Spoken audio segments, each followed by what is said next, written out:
안녕하세요. 닥터 파이낸스 김영환 교수입니다. 오늘 라방을 하려고 하다가 약간 기술적인 문제가 있어가지고 녹화 방송으로 들어가도록 할 거고요. 롱테이크로 하도록 하겠습니다. 두 가지인데요. 인사이더 인사이트라는 이 책에 대한 선전 말씀을 좀 나눌 거고요. 두 번째로는 주식시장 요즘 난리 난 거에 대해서 중국 기자가 인터뷰 요청을 해서 그 대답하는 5개 질문에 대답하는 걸 좀 답겠습니다.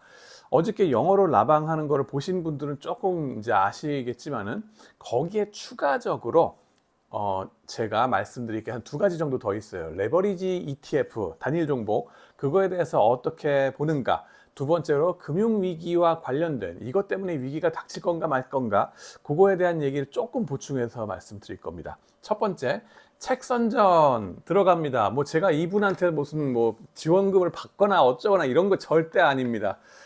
근데 너무 책이 좋아가지고 이거를 읽어보니까 배울 게 정말 많더라 해서 인사이더 인사이트란 책 이거를 여러분들한테 강력하게 추천드리고자 방송을 합니다. 이 작가분은 이용준 님이라는 분입니다.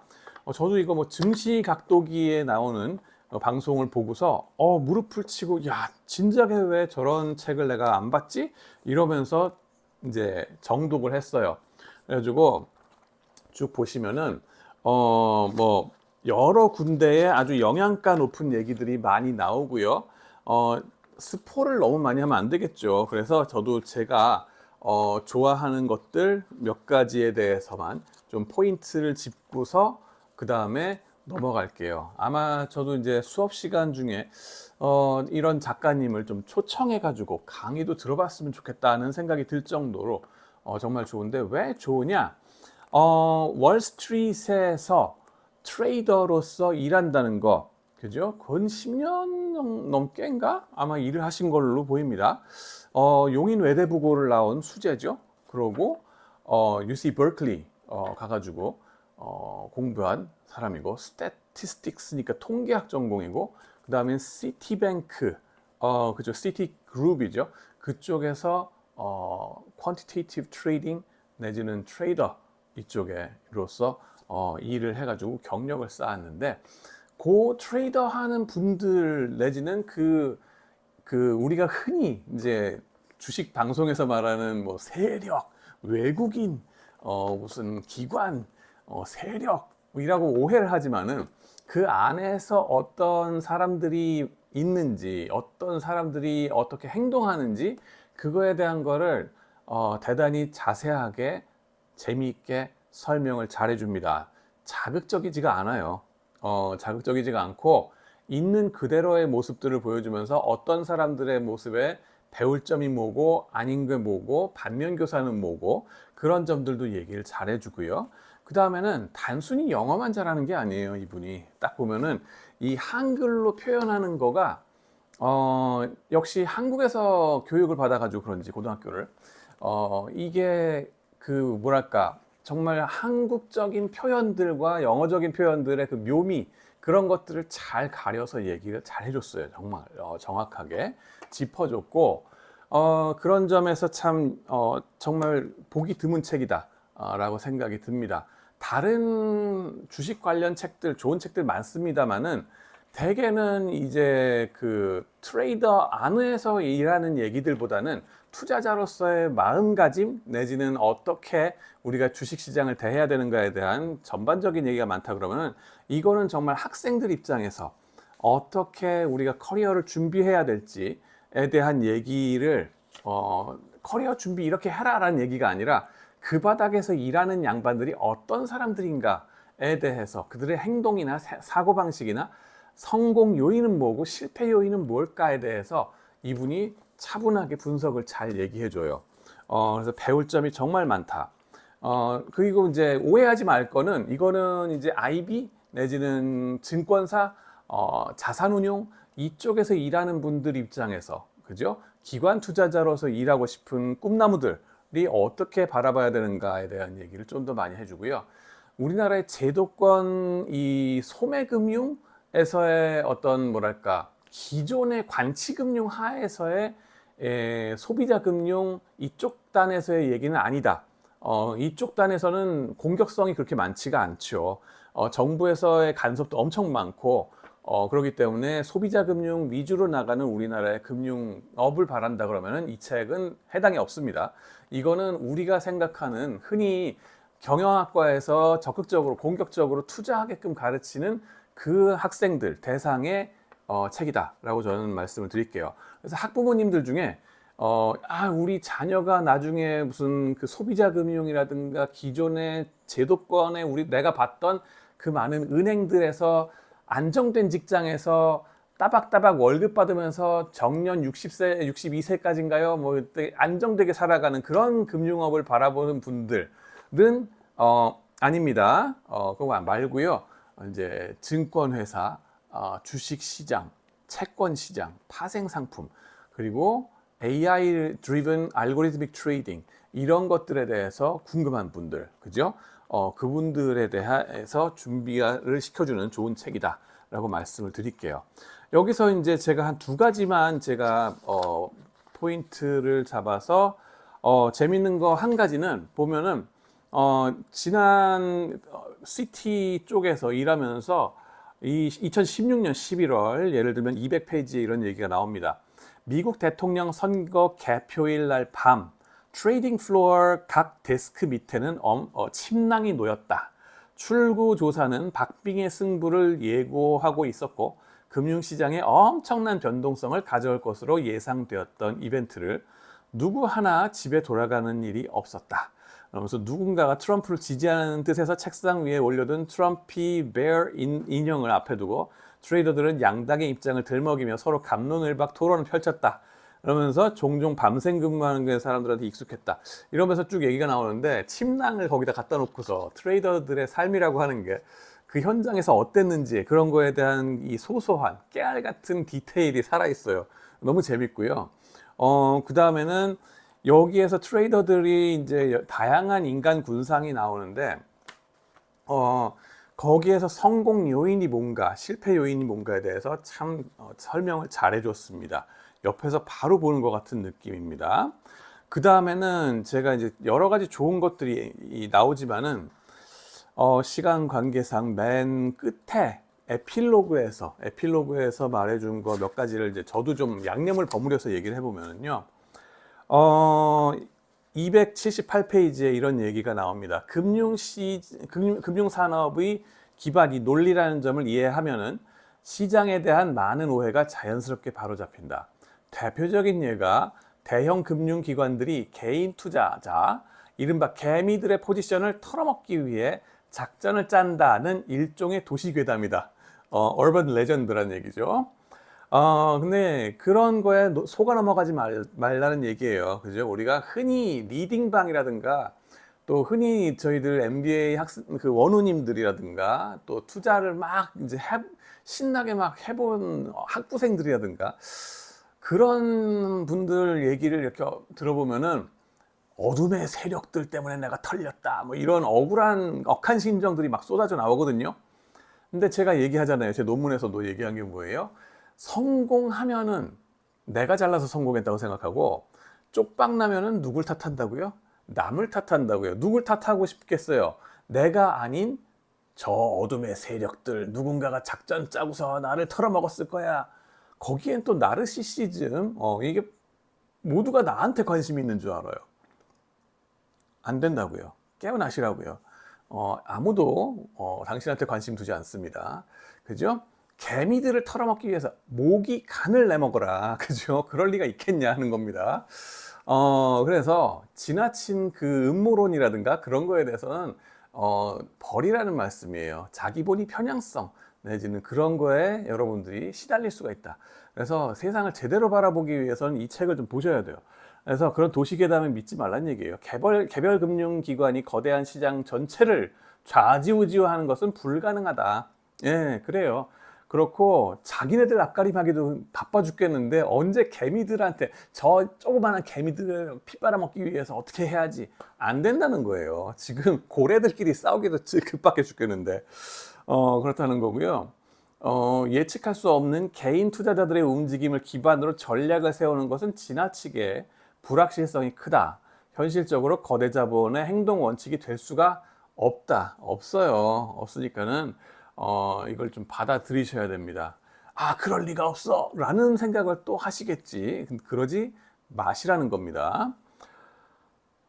금융시장을 깊이 탐구하면 할수록 금융산업이 자본의 논리 위에 작동하는 것은 물론이고 그 밖의 세상 또한 같은 원리가 작용된다는 점을 깨닫게 된다. 그 다음에 왜 금융을 배워야 되는가에 대한 개인적인 이유를 한 3가지를 말씀을 해주셨는데 정말 중요한 얘기들입니다. 그래서 이 출발점은 금융의 본질이 의외로 단순하다는 사실을 인정하는 태도입니다. 자, 이 점에서 그 뭐라 그러겠지? 이제 유튜브 같은 거는 이게 조회수 떨어진다.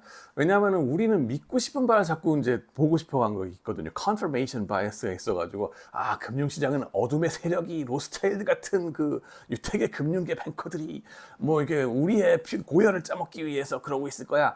라는 우리의 그 헛된 믿음. 어반 레전드 그걸 컨펌하고 싶어 하거든요. 근데 그게 아니란 거예요. 본질은 단순하다. 그거를 제대로 이해해라. 근데 그거 자체가 쉽지는 않지. 단순하다는 걸 인정하기가 쉽지가 않고 그럴 리가 없어 하는 그 마음을 걷어내는 거가 힘들다. 단지 어둠이 무섭다는 이유로 주저앉아 버리면 방 바깥으로 나갈 기회는 영영 사라진다. 현실을 제대로 인식하라는 거고요. 이제 뭐예요? 자기가 이제 금융 쪽에서 활동하는 것, 이것이 즐거운 이유 3가지 있다라고 아까 말씀하셨죠. 281페이지 보면요, 첫 번째 이유는 금융시장이 언제나 아낌없는 피드백을 제공한다는 점이다. 두 번째는 금융시장에서 성과를 객관적으로 계량화할 수 있다는 점이다. 세 번째로는 금융시장이 역동적이라는 점이다 라고 말씀해 주셨어요. 저도 이 점에서 정말 무릎을 치면서 동감하는 바입니다. 금융시장이 언제나 아낌없는 피드백을 제공한다. 제가 금융 쪽에서 파이낸스 교수로서 연구를 하면서 재밌는 점이 뭐냐도 이거랑 비슷해요. 뭐냐 하면은 여기에 여러분의 욕망이 보인다. 트레이더들의 데이터가 언제 샀다 팔았다 주문량이 얼마다 하는 거가 쫙 마이크로 스트럭처 데이터가 있다 그랬잖아요. 그러면은 여기에 너희의 욕망이 다 보인다 하는 겁니다. 노골적이에요. 그런 것들이 숫자화 돼가지고 보인다는 거. 그 다음에는 뭐예요? 그 퍼포먼스가 노골적으로 보인다는 거. 그 다음에 아낌없는 피드백을 제공한다. 금융 쪽의 파이낸스 교수님들도 그래요. 보면은 가차없어. 잘하면 잘한다, 못하면 못했다. 이거를 그냥 가차없이 얘기를 해버립니다. 대신 뒤끝이 없어요. 뒤끝이 없어. 저희 아버지는 제가 인사관리 쪽 교수님이라고 그랬잖아요. 그러니까는 살아계셨을 때 인사관리, 노사관계 이쪽 교수셨는데 그쪽의 분들의 분위기를 제가 또 알잖아요. 어려서부터 이게 접한 분들이 그쪽 분들은 되게 이제 유하시다 그럴까? 잘못했으면 잘못했다고 팍팍 이렇게 매운맛으로 지적하질 않아. 다 좋은 게 좋은 거지. 뭐 인화 단결, LG 인화 단결 기억하시잖아요. 예외적인 게 삼성인데 삼성조차도 인사팀 쪽의 분들을 보면은 뭐 그래도 겉으로는 그죠? 일단 상대방 체면을 생각해서 뭐 좋은 거고 뭐 이렇게 말씀하시지만은 돌아서서 저분들이 나한테 어떻게 얘기할지가 살짝 좀 어느 회사든지 인사 쪽이다 그러면은 걱정되죠.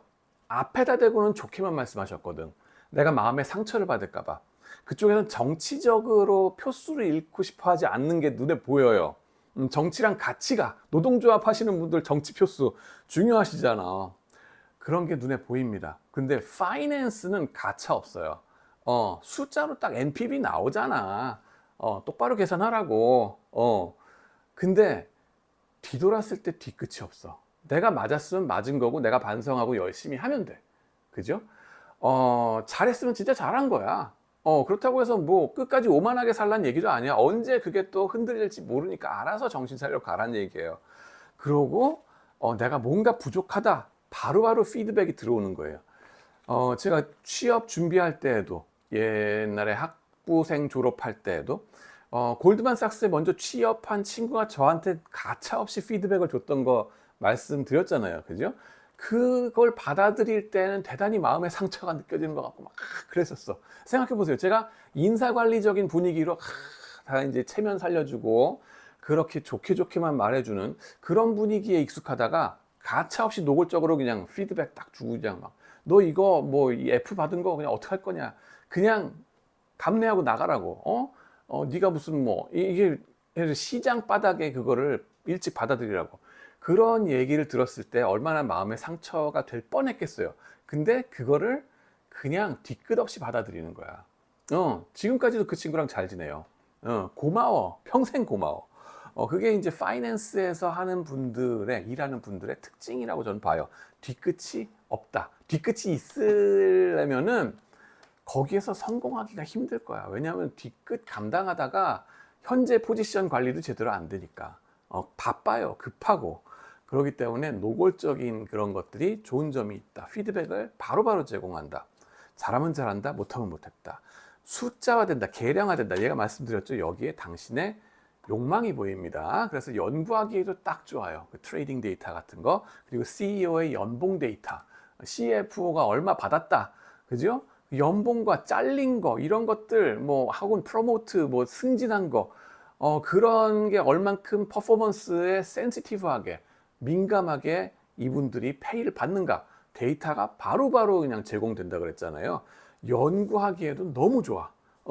클리어하잖아. 다른 뭐 플라워리 뭐 꽃으로 막 단장한 그런 얘기를 해가지고 한꺼풀 뒤집어 써가지고 다시 들춰내야 되고 이런 뒷감당을 걱정할 필요가 없어요.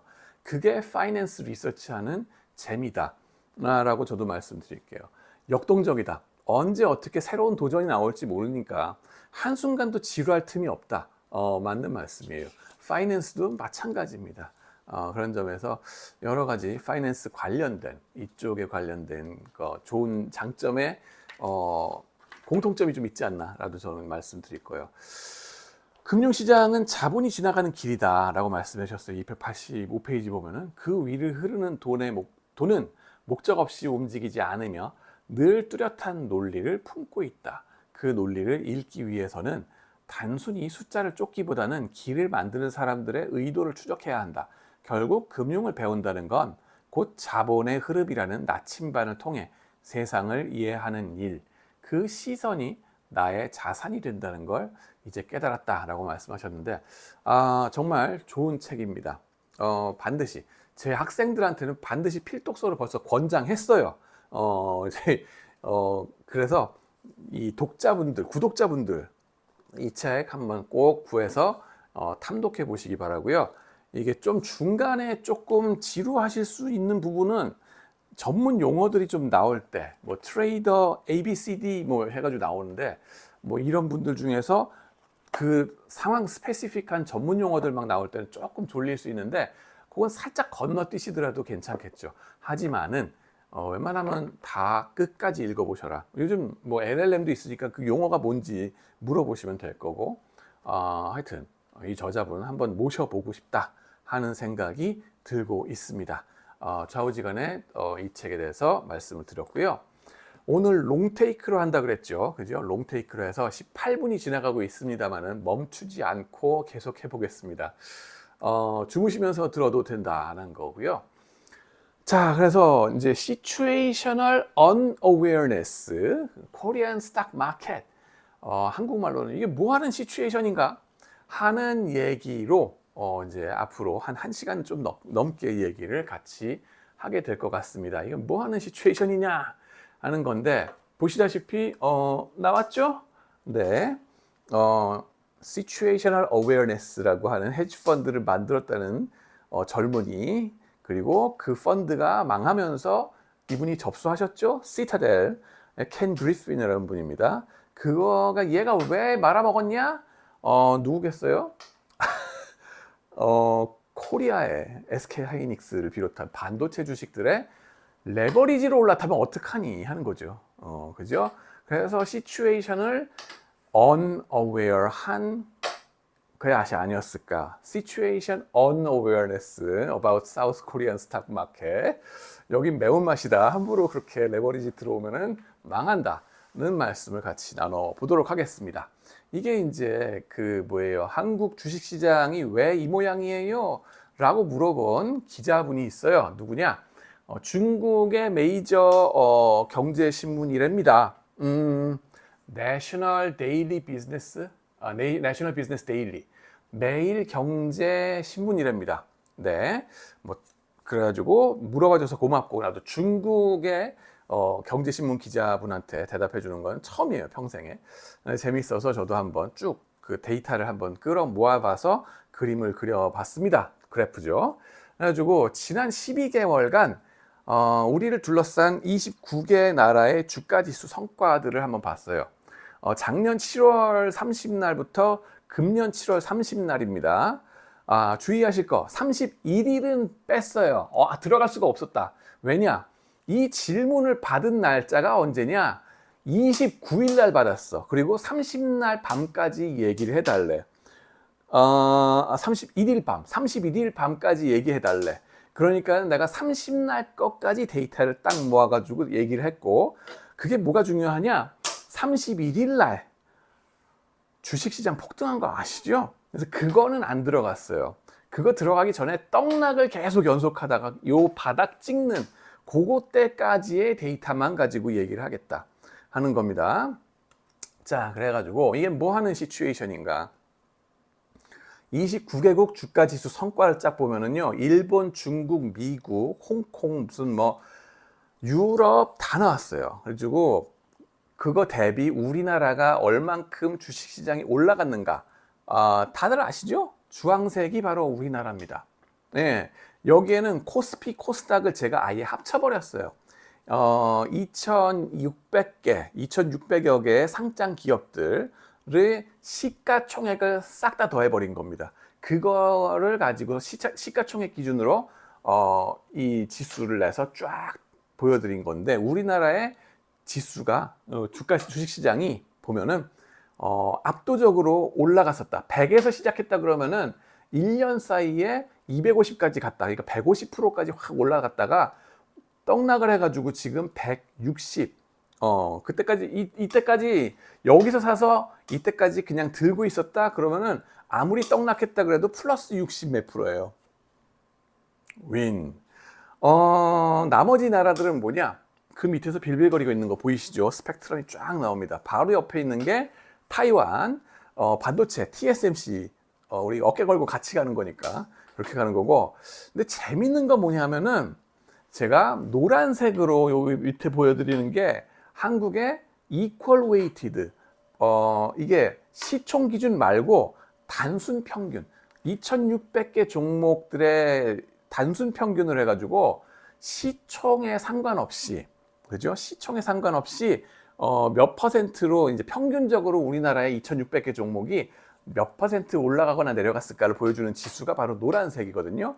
그걸 보면은 사라졌어. 어디 갔어? 없어요. 어디 갔냐면 요 밑에서 발견됩니다. 이게 뭔 소리냐? 그죠? 그 질문을 한번 가져가 보는 겁니다.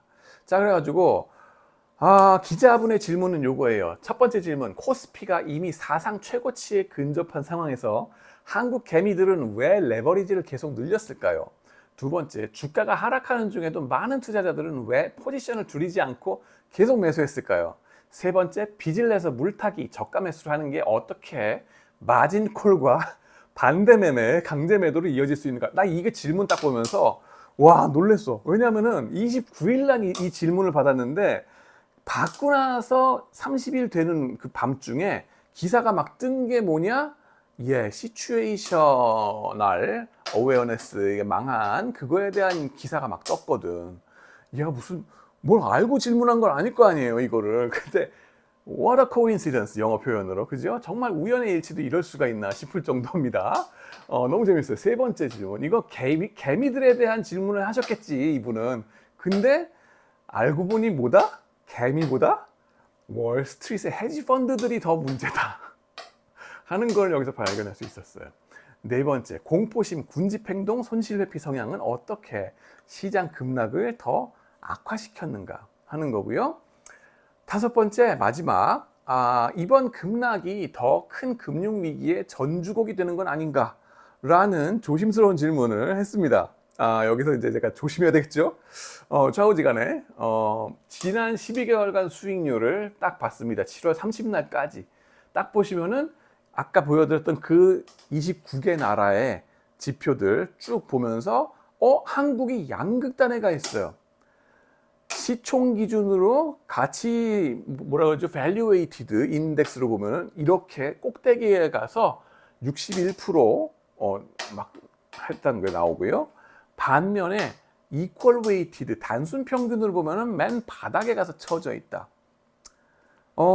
나머지 나라들 여기 쭉 있고요. 그리고 관심을 둘 만한 미국, 중국, 일본만 뒀을 때 이런 식으로 나오고, value weighted, equal weighted 양극단으로 벌어져 있는 게 우리나라의 현실이다. 그래가지고 우리나라의 것들만 포커스 잡아서 나오면 이런 식으로 나온다. 어떻게 이럴 수가 있지? 2600개는 전반적으로는 작년만 못한 상황이다. 코스닥을 투자하신 분들은 이게 무슨 말인지 알죠? 예, 바닥으로 깔렸어요 지금. 그리고 최근 거에 포커스 잡아서 보면 특히 더 심하다. 그리고 concentration on memory chip 그랬는데 이게 삼성전자와 하이닉스에 집중된 때문이다라는 거 다 아시죠? 그 두 주식의 시가총액의 합이 도대체 우리나라 시장 전체에서 차지하는 비중이 몇 프로냐? 50%를 넘어갔었고 지금은 다시 돌아와서 40 몇 프로입니다. 근데 재밌는 거는 SK 하이닉스가 삼성전자를 찌른 적이 있었다. 이때부터 꽝 떨어지기 시작한 거 기억하시죠? 네, 그런 현상들이 벌어졌고요. 코스피 큐뮬러티브 넷 바이 그랬는데 그러면은 개인, 그 다음에 기관, 그 다음에 외국 기관 이 세 종류의 투자자들이 있잖아요. 그럼 이 세 종류의 투자자들이 누적적으로 봤을 때 누가 계속 사왔고 누가 계속 팔아왔는가 하는 거를 여기 그래프에서 볼 수 있습니다. 노란색이 개미들의 행태입니다. 개미들이 1년 전부터 시작해서 쭉 보면은 누적적으로 계속 사고 있어. 재밌는 건 뭐냐면은 이 구간은 폭락 구간이거든요. 폭락 구간인데 우리의 불개미들은 더 사. 왜 더 사지? 물타기 하나? 하는 게 기억나시죠? 그죠? 그 다음에 외국인들은 팔어. 그죠? 누적적으로 계속 팔고요. 근데 이게 우리나라를 등지고 도망가는 거냐? 그건 또 아니다는 거예요. 왜냐하면은 얘네는 우리나라가 이머징 마켓 내지는 개발도상국 인덱스에 속해 있기 때문에 자산 배분 규정상 우리나라에 투자해 줄 수 있는 그 달러 규모가 한정이 돼 있어요. 그 캡을 찌른 거지. 그죠? 시가총액이 막 올라가고 그렇게. 그러니까는 올라간 것만큼 잘라서 본국 송환하는 그런 거예요, 보면은. 그죠? 그래서, 포트폴리오 리밸런싱 때문에 팔아 제낀 거가 여기 많이 있다. 완전 도망가는 건 아니다. 이렇게 팔았어도 뭐예요? 가지고 있는 시총이 워낙 올라가 있다. 그 뜻입니다. 또, 우리나라 기관은 오렌지색으로 쭉 나왔고 쭉 계속 사고 있어요. 희한한 이 움직임이 보이죠? 자, 그 다음에는 이제 많은 분들이 레버리지 ETF, 단일 종목 레버리지 ETF 출범한 이후로 뭐 우리나라의 이제 변동성이 심해진 거 아니냐라는 비판들. 이건 정치 색깔이 또 들어가기 때문에 정말 조심스러운데. 그거는 좀 일단 요 지점입니다. 그거까지만 말씀드리고 이 후에만 볼레틸리티가 이 변동성이 심했냐 아니면 그 이전부터 변동성이 심했냐 그래서 이것만으로 변동성이 더 극대화된 거냐 그거랑은 또 다른 얘기다 하는 거를 좀 나중에 말씀드릴게요. 정치 좌파 우파 양쪽 다 사랑합니다. 전중립이에요. 자, 그 다음에는 그러면은 우리나라의 레버리지 단일 종목 ETF가 출시돼서 그 이후에 단일 종목 레버리지 ETF들이 시가총액에 차지하는 비중은 얼만큼 될까?를 그래프로 봤어요. 보시면은 오렌지 라인은 이 오렌지색 라인은 지금 보시면 9% 10% 되는 게 뭐냐면은 전체 우리나라에 있는 1000몇백 개인가 ETF가 쫙 있습니다. 걔네들의 시가총액 우리가 거기에 담은 돈 그 시가총액이 얼만큼 되는가 무엇 기준으로 우리나라 전체 코스피 코스닥에 있는 회사들의 시가총액 대비 몇 퍼센트가 될까? ETF의 퍼센티지는 한 8% 정도, 8% 정도만 차지하고 있습니다. ETF가.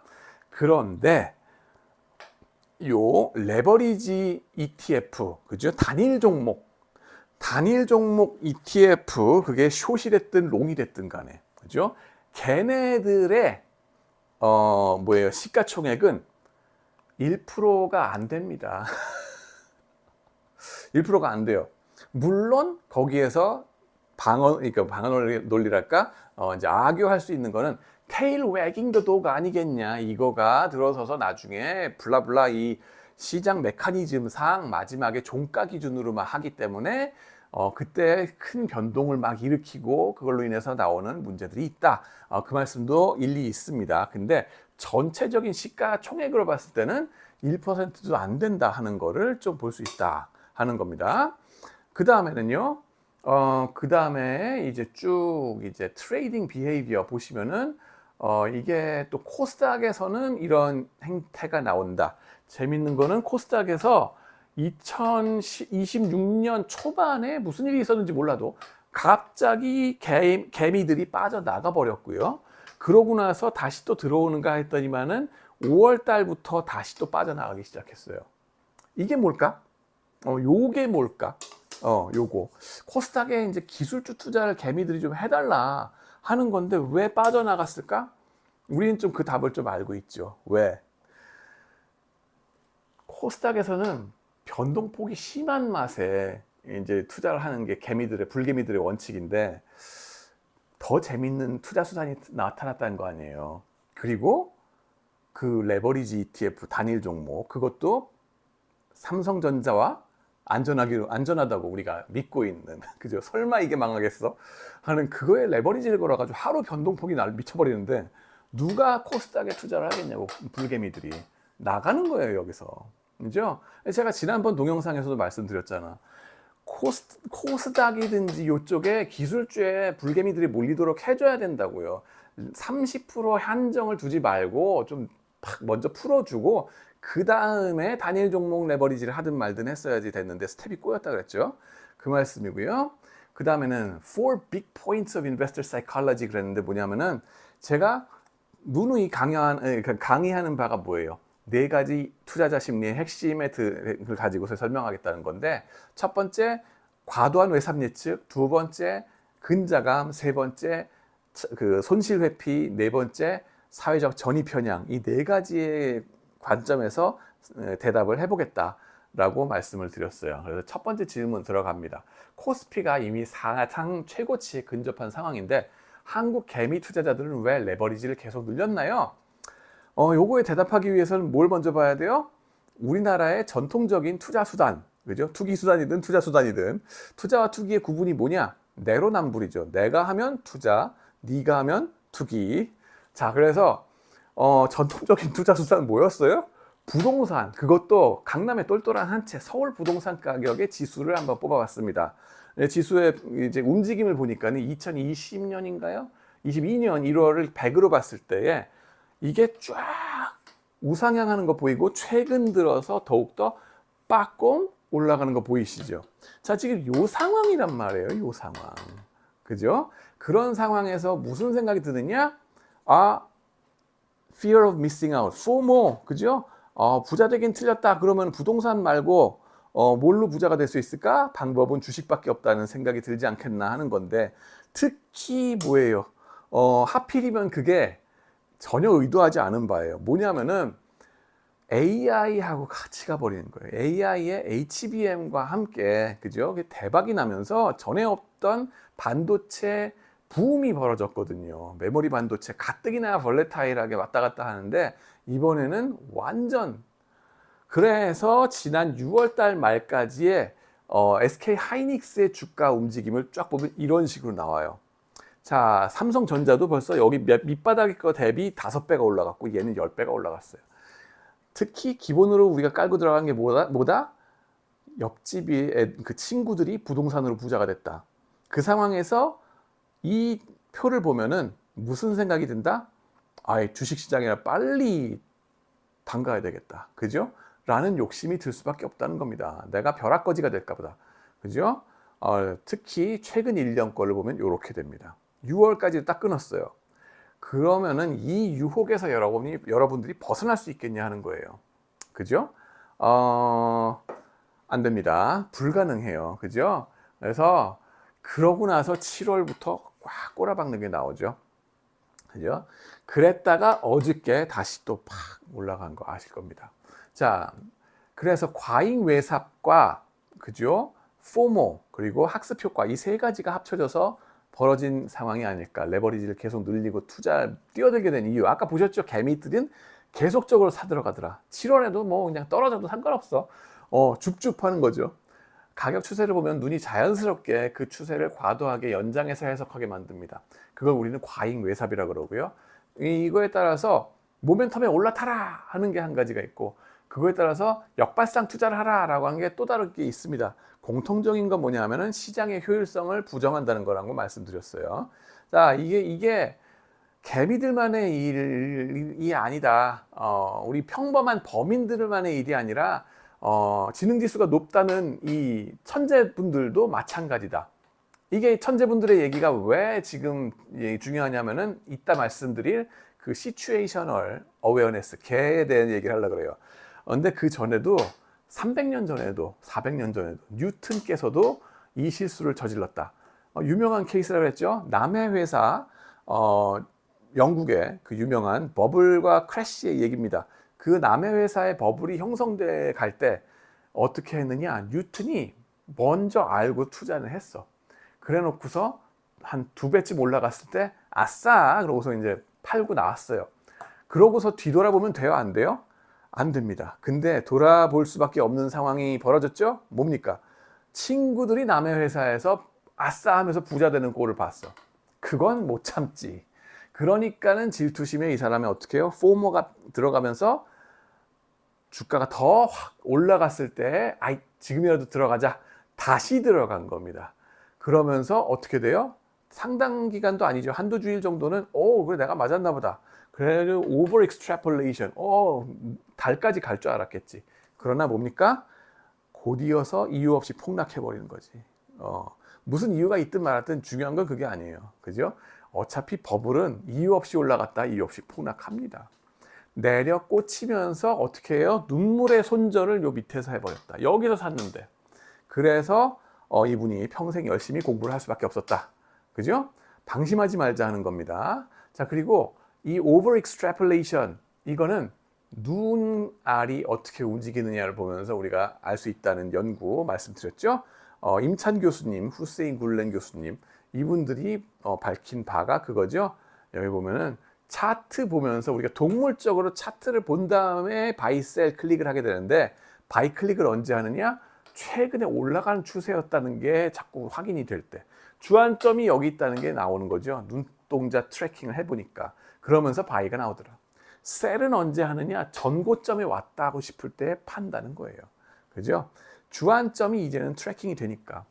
자, 그러면서 새로운 뭐예요? AI 경제라는 일종의 착시 효과, 민스키 모멘트가 또 있었죠. HBM은 GPU 사용을 하고 신형 메모리 칩으로 그다음에 장기간에 걸쳐서 역사적으로 전례 없는 수준의 이익률을 가져다 줬어요. 그죠? 오퍼레이팅 프로핏 마진, 오퍼레이팅 마진이 75% 넘어가는 거, 80% 이거 부르는 게 값이야.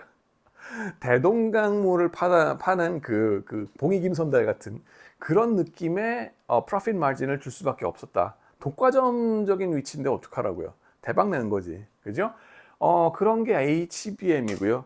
기존의 D램에 우리가 지난 40년 동안을 젖어서 살았었는데 그거랑은 또 다른 차원의 얘기가 되는 거예요. 이건 완전 커머디티즈 마켓이라서 상품 시장에서 거래되는 정말 그 변동성 무쌍한 건데 얘는 가격 파워가 있거든. 가격 조정 파워, 바게닝 파워가 SK 하이닉스한테 지금 있는 상황이거든요. 삼성도 그렇고. 얘는 파워가 없던 상황이란 말이에요. 그래가지고 시장에 따라 맡겨야 되는 상황이었다는 건데 그게 아니고 새로운 경제가 나오는 거 아니냐? AI 덕분에. 그리고 2027년까지 그냥 다 세큐어가 됐다며, 컨트랙트가 됐다면서요. 그러니까 이걸 기반해가지고 사람들이 야 이제는 신세계가 열렸나 보다 그런 생각을 할 수밖에 없었죠.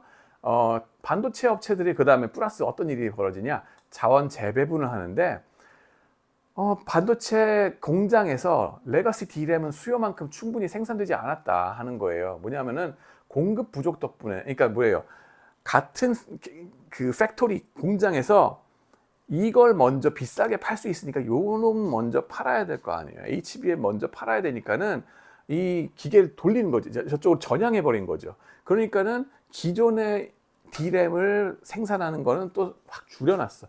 그러니까 어떻게 돼요? 기존의 D램 전화기나 아니면 핸드폰, 그죠? 컴퓨터 이런 데 쓰이는 거는 이게 또 공급이 부족하네. 그러니까 양쪽에 대박이 다 나버린 거예요. 그러면은 요쪽에 대박이 어느 정도로 났길래 그러냐? 이거는 가격 데이터가 제가 없어요. 근데 이거는 있거든. 이거는 훨씬 더 비싼데 이거의 가격부터 이것만 보면은 그렇다는 거예요. 뭐냐면은 요 레가시 D램의 프라이스가 옛날에는 해봤자 $10를 넘지 못했어요.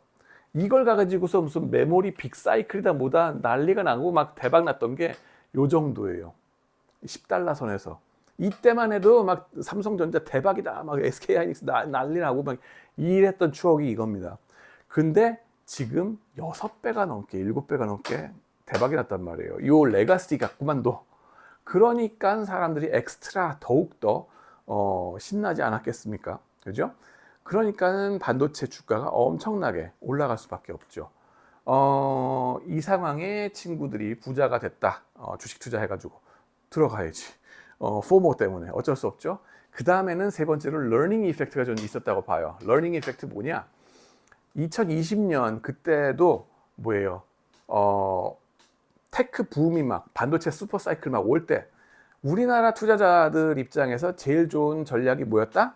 삼성전자 한 종목만 몰빵 투자해도 충분하더라. 그걸로 가는 겁니다. 저희 대학교에 안희준 교수님께서 신문 아티클 내셨잖아요. 그때 또 말씀하셨지 않습니까? 그걸로 해서 전략으로 돈 버는 사람들이 제일 뭐 많이 벌더라. 다른 코스닥에 뭐 무슨 잡주들 투자할 필요가 없어요. 하이 리스크 하이 리턴도 아니야 이거는. 그죠? 물론 D램은 하이 리스크긴 합니다만은 우리가 생각하게 되는 perceived risk는 그렇게 높지가 않아요. 삼성전자. 왜? 우리나라의 최고 인재들은 그쪽에서 다 그냥 진공청소기만큼 빨아 들여가는 건데, 그죠? 지금 SK하이닉스도 마찬가지로 그쪽으로 다 갔어요. 그러고 뭐 비전도 있고 회사 잘 굴러가잖아. 그러니까는 펀드멘탈이 너무 좋은데 뭐 가격까지 엄청나게 올라가요. 그럼 가야지. 그거는 뭐 그냥 몰빵 투자하더라도 위험하다는 생각을 별로 안 하게 된다는 거예요. 그게 다시 한번 벌어지는 겁니다. 그리고 더 큰 스케일로. 그러니까는 과거에 그렇게 해서 대박을 낸 것도 있으니까 러닝 이펙트가 들어간다. 저는 그렇게 보고요. 두 번째 질문에 이제 또 들어갑니다. 주가가 하락하는 중에도 많은 투자자들은 왜 포지션을 줄이지 않고 계속 매수했을까? 아까 보셨죠? 개미들이 계속 떨어지면 줍줍하는 거. 이건 이제 처분 효과라고 얘기를 합니다. 손실 회피. 뭐 껐다 물러 가? 이겁니다. 손절매는 고통스럽죠. 이게 프로스펙트 시어리, 전망 이론에서 얘기하는 그 가치 함수 기억나시죠? 잃어버렸을 때 우리는 더욱 야수의 본능이 발동하게 된다. 왜냐하면 이건 잃어버렸다는 걸 확정짓고 캐시아웃 하기엔 너무 쪽팔려. 그죠? 너무 창피해. 내가 왜 그 실수를 했을까? 그거를 부정하고 싶고, 그 다음에는 누가 알아? 그죠? 이게 원금 회복 될지. 그러니까 저희 집사람도 뭐라 그래요?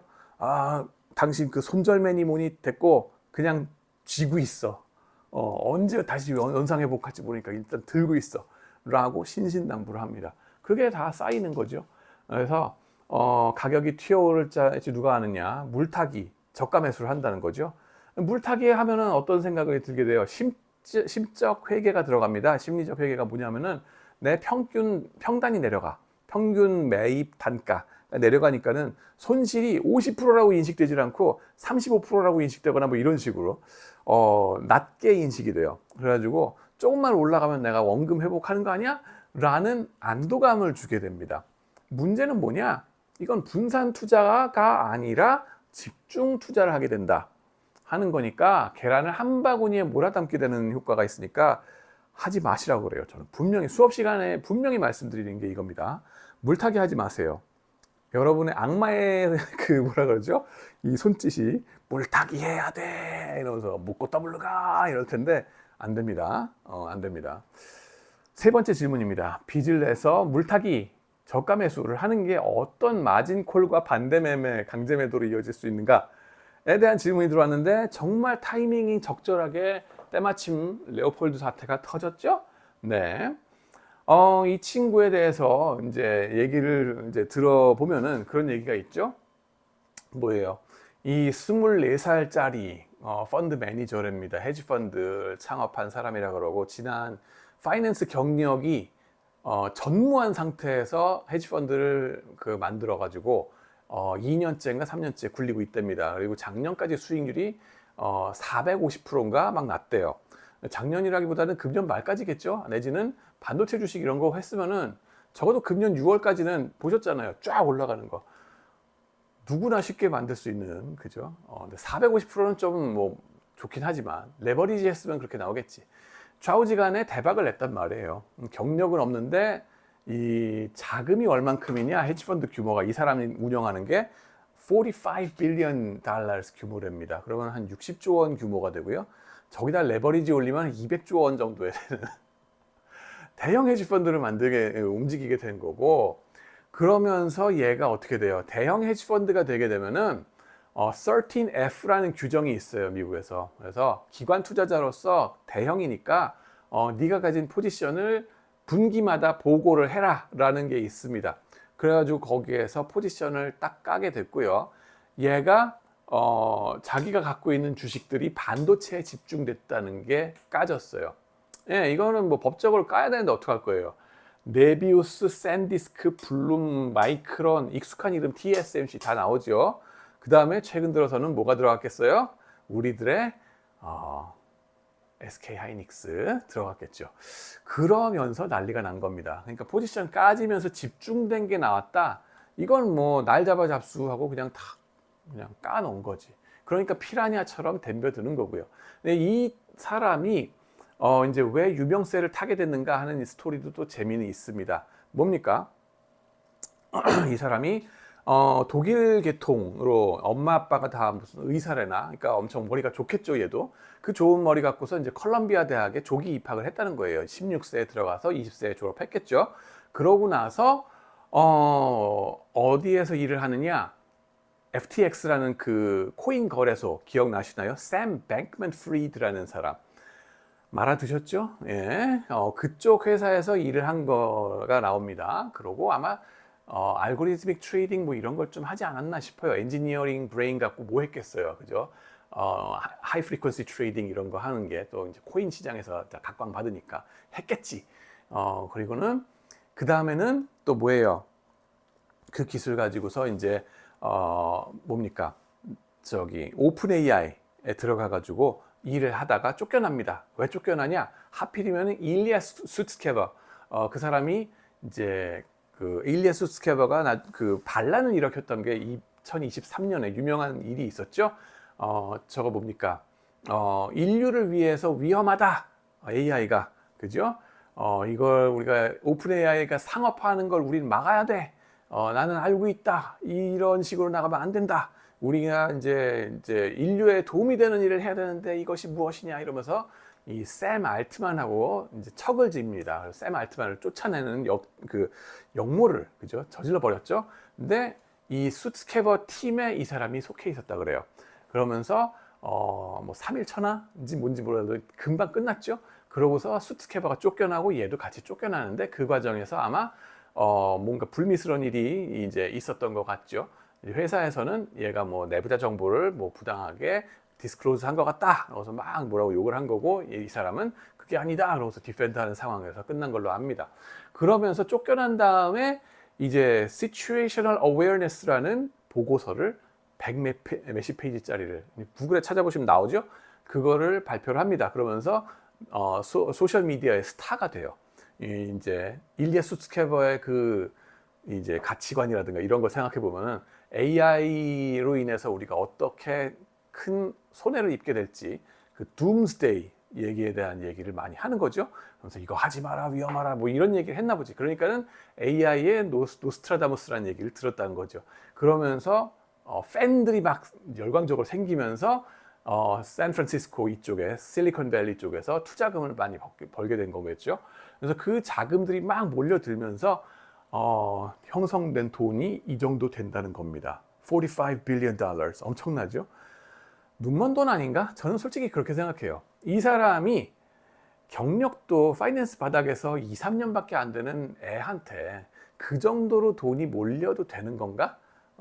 단지 컬럼비아 대학을 나온 수재, 천재라는 이유만으로 그렇게까지 몰려도 되나? 그 사람이 가진 철학이 뭐라 그러죠? effective A, 뭐라 그러죠? altruism, 그죠? 효과적인 이타주의. 그게 샘 뱅크먼 프리드가 표방한 것도 마찬가지거든요. 그런 거가 철학적으로 말은 좋은데 내 보기에는 아쉬운 점이 많다 하는 거고요. 이게 너무 이제 양극화가 되는 과정에서 좀 이 엘리트주의를 정당화하는 그런 논리가 되는 게 아닌가라는, 그리고 엘리트주의 뭐 소년 천재면 무조건 다 잘할 거야 그런 걸 맹목적으로 믿어가면서 그냥 갖다가 돈을 박아주는 그런 현상에 선봉장이 된 거 아니었을까라는 의심이 저는 개인적으로 들어요. 물론 아닐 수도 있어. 근데 좌우지간에 중요한 건 뭡니까? 얘가 레버리지 포지션으로 4배를 했대요. 4배를. 4배를 하고 나니까, 그러고 나서는 4배를 하고서도 뭐 안정된 회사를, 무슨 뭐 코카콜라 뭐 이런 거 망할 일이 없는 그런 꾸준한 회사를 얌전하게 투자했다 그러면, 혹은 미국 국고채를 투자했다 그러면 또 모르겠어요. 그나마.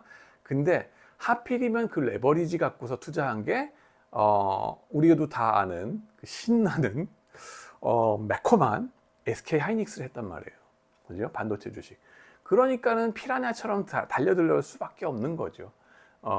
그래서 이제 4배 레버리지란 게 어떤 효과를 주는가에 대해서 여기다가 설명을 해봤어요. 그래서 여러분의 돈이, 혹은 이 레오폴드가 250일 자기 자본으로 투자를 하고, 그러면 그거에 대해서 3배의 돈을 빌리면은 4배가 되겠죠. 합쳐서 750을 빌리고, 그 프라임 브로커라고 얘기를 합니다. 헤지 펀드가 250, 그 다음에는 프라임 브로커라는 은행이 750 되고, 합이 1000이 되는 거죠. 펀드가 1000이 되는데, 그걸 갖고서 SK 하이닉스를 투자했다. 그래가지고 SK 하이닉스가 25% 올라갔다. 아니 뭐 일도 아니죠 요즘은, 그죠? 25% 올라갔다. 근데 그러면은 펀드 입장에서는 몇 퍼센트 수익률이 나온다? 이게 100%가 된다는 거예요. 25% 올라갔는데 100% 수익률이 돼요. 왜냐? 1000이 1250이 돼요. 근데 750만 갚으면 돼. 그 빼고 나면 500이 남아. 그러니까 에퀴티 박은 입장에서는 2배가 됐네. 250에서 500까지. 그래서 4배. 오! 단기로 확 올라갔을 때, 단타로 치고 빠질 때는 이거만큼 좋은 게 없겠죠. 근데 문제는 뭐냐? 빠지는 게 문제거든요. 빠지는 거. 1000에서 시작해가지고 25% 빠졌다, 750 됩니다. 그러면은 여전히 빚을 갚아야 될 거 750 남습니다. 그거 빼고 나면은 빵원, 그거는 250에서 출발해가지고 빈 털터리가 되니까 마이너스 100%. 즉, 마이너스 25% 곱하기 4를 하면 100%가 된 거죠. 마이너스 100%. 네이버 레버리지라는 게 이런 뜻이에요. 그때에 뭐가 벌어져요? 떨어질 때 25% 떨어지기 이전에 벌써 한 10% 떨어졌다, 혹은 20% 떨어졌다. 그때 프라임 브로커가 여러분한테 전화를 걸어요. 그래가지고 감당하실 수 있겠습니까? 라고 묻는 거죠. 그래가지고 감당이 되면 다행인데, 이제 감당하려면 뭘 해라? 돈을 더 내라, 혹은 플래지를 더 해라, 주식을 더 사서 더 집어넣어라, 이런 식으로 마진콜이 들어갈 거예요. 그죠? 그게 안 된다, 현금 확보가 안 된다, 그러면은, 그죠? 주식을 더 사서가 아니라 현금을 박아서, 그죠? 현금을 박아서 확보를 해가지고 네가 안전하다는 걸 입증해라. 근데 그 마진콜에 감당을 못하면 뭐예요? 강제 청산 들어갑니다. 팔아버리는 거예요. 그냥 리퀴데이션 들어갑니다. 인정사정 볼 것 없답니다. 그래가지고 저가로 그냥 밀렸는데 그 대형 물량이 한꺼번에 시장에 쏟아지게 되니까는 악순환이 돼버리는 거지. 25%에 떨어지는 정도가 아니라 30%, 40% 막 떨어지는 거고요. 다운워드 스파이럴, 강제 청산, 이걸 파이어 세일이라고 우리는 얘기합니다. 그런 상황이 벌어져요. 자, 그럼 25%, 아까 이제 4배 그 레버리지라고 했었으니까 25라는 걸 기억해 주시기 바랍니다. 25% 떨어지면 우린 휴지 조각 되는 거예요. 강제 청산입니다. 완전히. 자, 그러면 SK 하이닉스는 변동성이 몇 프로였을까? 연율로 따졌을 때 이 히스토그램 보여드린 건 0%부터 시작해서 2600 종목이 볼레틸리티가 쫙 스펙트럼이 있을 거 아니에요. 우리나라의 가장 안전한 주식부터 시작해서 가장 위험한 주식까지 쫙 히스토그램이 나옵니다. 보면은 이게 웬만한 주식들은 한 60%, 50% 선에서 이제 위험도를 나타내요. 근데 SK 하이닉스는 지난 1년 동안 82%의 변동성을 보였어요. 82%. 100에서 시작해서 82가 까질 수 있다고. 그러면 18만 남는 거예요. 아, 하필이면 숫자도 또 묘하냐. 18%만 남는 거란 겁니다. 그죠? 25% 기준이라고 했죠. 근데 82%가 까진다. 그러면 이거 레버리지 하면 돼요, 안 돼요? 안 되는 겁니다. 위험 천만한 주식이에요. 이걸 레버리지 가지 마시라고. 자, 그러고 나서 더 문제는 뭡니까? SK하이닉스가 7월 10날에 뭘 했어요? 나스닥에 상장을 합니다. ADR. 그죠? 미국 투자자분들, 한국 그 원화로 사실 필요도 없어요. 그냥 달러로 사셔도 됩니다. 하고서 유상증자를 딱 해버렸어. 그래가지고 ADR, American Depository Receipt라고 하는 건데, 거기서 자금 조달을 하셨어요. 자, 그러면은, 같은 이 SK 하이닉스지만은, 하이닉스니까는 한국에 있는 SK 하이닉스 주식하고 미국에 있는 ADR하고 가격이 같아야 되겠어요? 달라야 되겠어요? 환전하고 나면 같아야 될 거 아니에요? 그죠? 그 일물일가의 법칙입니다. 같은 주식, 한 주식에 대한 거면은 같아야 돼요, 가격이. 근데 같지도 않게 됐어. 괴리 현상이 벌어졌고요. 괴리 현상은 둘째 치고 둘의 변동성이 똑같을까 하는 건 더 중요한 문제가 돼요. 왜냐면 얘가 뭐죠? 누구지? 그 아까 그 레오폴드, 걔가 만약에 ADR에 투자했다면 어떻게 됐겠어요? ADR의 변동성에 그대로 노출될 거 아니에요. 어느 쪽인지 저도 모르겠어요. 근데 보시면은 ADR의 한 달 동안의 변동성을 보면은 187%, 연율로 따졌을 때 187%의 변동성을, 미친 변동성을 보여줬어요. 아, 정말 과격의 괴리 현상, 그죠? 투자자 심리, 이게 미친 듯이 갔다고. 버블과 크래시가 여기서 미친 듯이 벌어졌어요. 이게 SK 하이닉스의 ADR의 현주소입니다. 이런 주식을 갖고 레버리지 올려서 투자했다? 쫄딱 망하는 거지. 하루 만에 망하는 거예요, 이거는. 요거는 이틀 만에 망한다 그러면. 그런 식으로 갔다는 겁니다. 그래서 얘가 망가지는데 파이어 세일 나가면서 저가에 막 쏟아내게 되니까는 그 중에 누가 달려들어요? 피라냐. 피라냐 중에 상피라냐죠. 얘는 상어야. 시타델의 켄 그리핀. 이 사람이 이거를 완전 헐값에 인수를 해버리는 거예요. 주식들 다 내놔. 내가 가져갈게. 아주 블락딜로 끝냈어요. 이게 비슷한 상황이 언제 벌어졌느냐? 빌황 2022년인가? 그때쯤에 초반에 벌어졌었어요. 한국계 미국인이죠. 그 블럭딜. 그때도 그 양반이 리스크 매니지먼트 제대로 안 하고 중국 쪽 주식에 몰빵 투자하셨거든. 트럼프 들어서면서 중국 갔죠. 그래가지고 망했던, 그때 그것 때문에 스위스 은행들, 크레딧 스위스가 없어졌죠. 그런 일들도 있었습니다. 그래서 몰빵 투자 하면 안 된다. 특히 이렇게 몇십조 원 규모로 펀드를 운영할 때는 분산 투자, 계란을 한 바구니에 담지 말고 퀀티테이티브리 분석해서 분산 투자를 하고 스마트 투자를 해야 되는데, 딱 보니까 뭐예요? 그런 것 같지가 않다.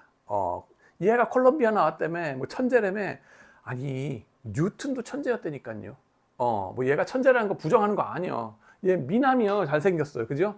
뭐 외모 지상주의는 좀 아니잖아. 근데 그제 그것 때문에 무슨 뭐 내가 나쁜 디스하는 소리 하려고 그런 거 아닙니다. 인정한다니까. 잘생긴 천재. 좋겠다.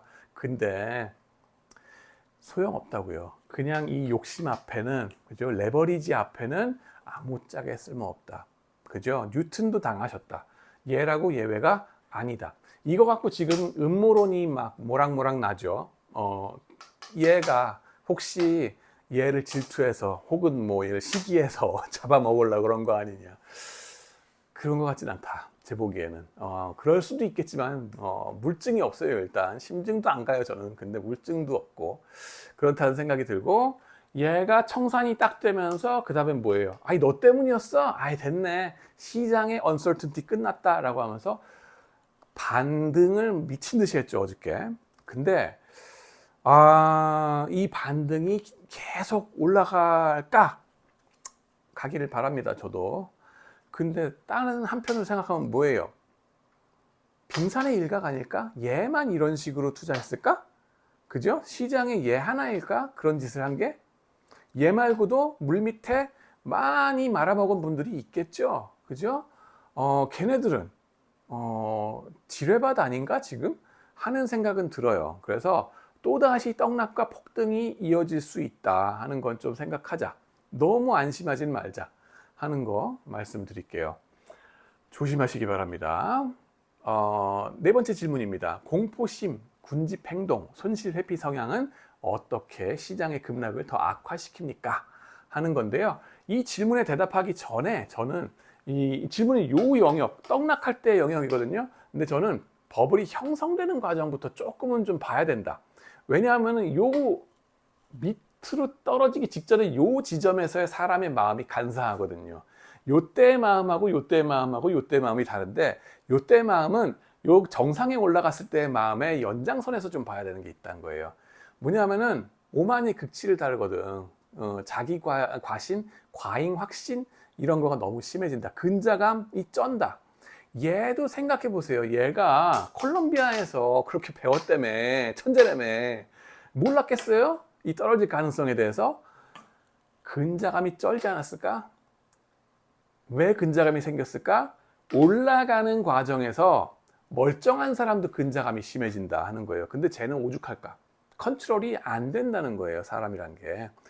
호황기, 이렇게 버블이 막 올라갈 때는 대세 상승장에는 너도나도 대박을 냅니다. 그러니까 무슨 생각을 해요? 내가 대박 낸 이유는 내 안에 워런 버핏이 있었다니까. 나 이렇게 하면 금방 뭐라죠? 파이낸셜 인디펜던스? 나 그냥 일찍 정년 퇴임 그런 거 기다릴 거 없이 그냥 바로 이제 회사에 퇴사 마력 내버리고서 그냥 평생 투자만 해도 될 것 같아. 전업 투자자 할래? 막 이딴 생각이 막 들어간다니까요, 요때. 저런 애들은 무슨 생각이 들어요? 전업 투자자 정도가 아니라 레버리지를 4배까지 올려도 괜찮겠구나.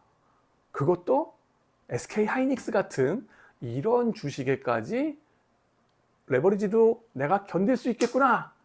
근자감이 아니면 뭔가요, 그게? 그죠? 그래서 그런 근자감이 단단하게 형성이 된다. 그리고 믿음이 강해져요. 젠슨 황이 말하는 AI 비전을 나는 믿습니다. 확신이라니까 과잉되게 확신이 그냥 여기저기 막 가는 거예요. 내가 믿는다니까 대박을 이뤄줬잖아. 승황이 형, 그죠? 이렇게 가는 겁니다. 거기에 이제 들어가는 게 뭐냐? 이제부터 사회적 전위 편향이라는 얘기도 들어가야 되죠. 요거 이제 데이비드 허슬라이퍼 교수님 말씀드렸죠. 사회적 전위 편향. 그래서 버블이 형성되고 꺼지는 과정은 얌전하게 한 번 올라갔다가 푹 꺼지는 게 아니다. 사상자가 많이 발생하는 이유는 뭐냐? 이게 잘게 랜덤 타임에 삐쭉삐쭉 올라갔다 내려갔다 하는 이런 스테고사우루스 모양으로 버블과 크래시가 형성되기 때문이다. 짧게 팍팍 폭락 폭등 떡락 떡등 뭐라고 그래? 이게 왔다 갔다 한다는 거예요. 지금 그게 바로 우리가 겪고 있는 반도체 버블과 크래시의 현상이고, 이게 바로 한국의 시츄에이셔널 어웨어니스 아닐까라고 하는 거예요. 그거를 unaware 했다는 거지, 말하자면. 그죠?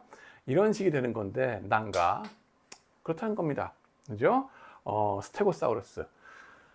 이런 현상이 왜 벌어지느냐? 우리는 가치 투자를 합니다.